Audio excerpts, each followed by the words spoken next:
அனைவருக்கும் வணக்கம். நான் உங்கள் காயத்ரி சரவணன். இன்றைக்கி உப்பு ஒரு அற்புதமான ஒரு பொருளுங்க. உப்பை யூஸ் பண்ணி நம்மகிட்ட இருக்க நெகட்டிவ் எனர்ஜி, எதிர்மறையான எண்ணங்கள், கெட்ட சக்தி, தீய சக்திகள், கண் திஷ்டிகளை எப்படி போக்கலாம் அப்படின்னு பார்ப்போம். ஓகே, இந்த கண் திஷ்டிங்கிறது ரொம்ப ஆபத்தானதுங்க. கண் திஷ்டினால் பல பேருக்கு ரொம்ப உடம்பு முடியாமல் போயிருக்கு, பல சிரமங்கள் ஏற்பட்டிருக்கு. அப்படிப்பட்ட கண் திஷ்டிகளை போக்க நம்ம என்ன பண்ணலாம் அப்படின்னு பார்ப்போம். வீட்டில் இருக்க பொருள் தாங்க, வெரி சிம்பிள். நம்ம வீட்டில் இருக்க பொருள் உப்பு தாங்க.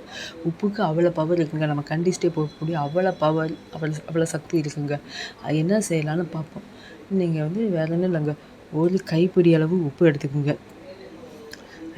நம்ம எப்பயும் போல் சூடன் சுற்றலாம் போல தான். நம்ம வீட்டில் எப்படியும் சூடன் சுற்றுவோம்ல, சுற்றி வெளியே வைப்போம்ல, அதே போல் தான் ஒரு கைப்பிடி அளவு உப்பு எடுத்துக்கிட்டு வீட்டில் இருக்கவங்களை நம்ம சுற்றணும். ஒவ்வொருத்தரையும் சுற்றணும். அதாவது நம்ம தலைக்கு மேலே வலதுபுறம் 3 சுற்று, இடதுபுறம் 3 சுற்று, மேலேருந்து கீழே 3 சுற்றிட்டு இந்த மாதிரி வீட்டில் இருக்க ஒவ்வொருத்தங்களையும் சுற்றிட்டு உங்களையும் சுற்றிட்டு அந்த உப்பை யார் கால்படாத இடத்துல போய் போட்டு அப்படியே தண்ணி ஊற்றி கரைச்சிடணும். அதாவது வீட்டில் மரங்கள் செடிகள் இருந்தால் அந்த இடத்துல போட்டு நல்லா தண்ணி ஊற்றி கரைச்சி விட்ருங்க. இல்லை அப்படிலாம் இல்லை, நான் வீட்டுக்குள்ளே அப்பார்ட்மெண்ட் வீட்டுக்குள்ளே இருக்கோம், செடியெல்லாம் இல்லை அப்படின்னா நீங்கள் பாத்ரூமில் போட்டு நல்லா தண்ணி ஊற்றி கரைச்சிடுங்க. அப்படியே அவங்க கையாலே நல்லா கழுவிட்டு வந்துடுங்க. இதாங்க ரொம்ப சிம்பிளானது. இப்படி செஞ்சாலே போதும், உங்கள்கிட்ட இருக்க கண் திஷ்டிகள் எல்லாமே ஓடிடுங்க.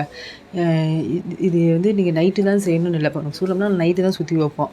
இது நைட்டு தான் செய்யணும் இல்லை, எப்போ நான் பகல்லையும் செய்யலாம், நைட்டு செய்யலாம், எப்போ வேணாலும் செய்யலாம். எங்கேயும் ஒரு ஊருக்கு போயிருக்கோம், அந்த இடத்துல கூட நீங்கள் செய்யலாம். டக்குன்னு ஒரு உடம்பு முடியலையே, ஒரு உடம்பு முடியாத மாதிரி இருக்குது, உடம்புலாம் பெயினாக இருக்குது, என்னமோ மாதிரி இருக்குது அப்படின்னா, பாடியெல்லாம் பெயினாக இருக்குது அப்படின்னா அதுக்கு தேவை கண் திஷ்டி தாங்க. கண் திஷ்டினா தான் உங்கள் பாடியெலாம் பெயினாக இருக்கும், உடம்பு முடியாதமாகும். நல்லா இருப்பீங்க, காலையில் நல்லா இருப்பீங்க, பார்த்தா திடீர்னு உடம்பு முடியாமல் போயிடும்.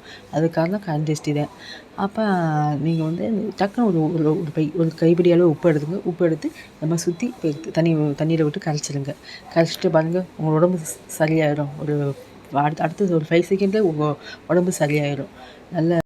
நல்ல ஒரு அற்புதமான ஒரு ஈஸியான மெத்தடு தாங்க. ஒரு உப்பே போதுங்க. உப்புக்கு அவ்வளோ பவர் இருக்குங்க. அதே போல் நமக்கு பாடிலாம் பெயினாக இருக்குது, இதாகுன்னா எல்லாருக்கும் காரணம் கண் திஷ்டி தாங்க.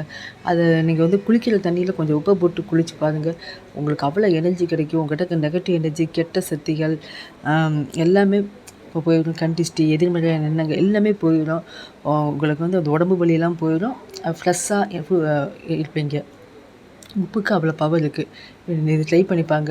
இது ஒரு அற்புதமான ஒரு சக்தி வாய்ந்த ஒரு மெத்தடுங்க. இந்த வீடியோ உங்களுக்கு பிடிக்கும் நம்புறேன், யூஸ்ஃபுல்லாக இருக்குன்னு நம்புகிறேன். நம்ம சேனலை மறக்காமல் சப்ஸ்கிரைப் பண்ணி வச்சுக்கோங்க. மற்றவங்களுக்கும் ஷேர் பண்ணுங்கள். நன்றி, வணக்கம்.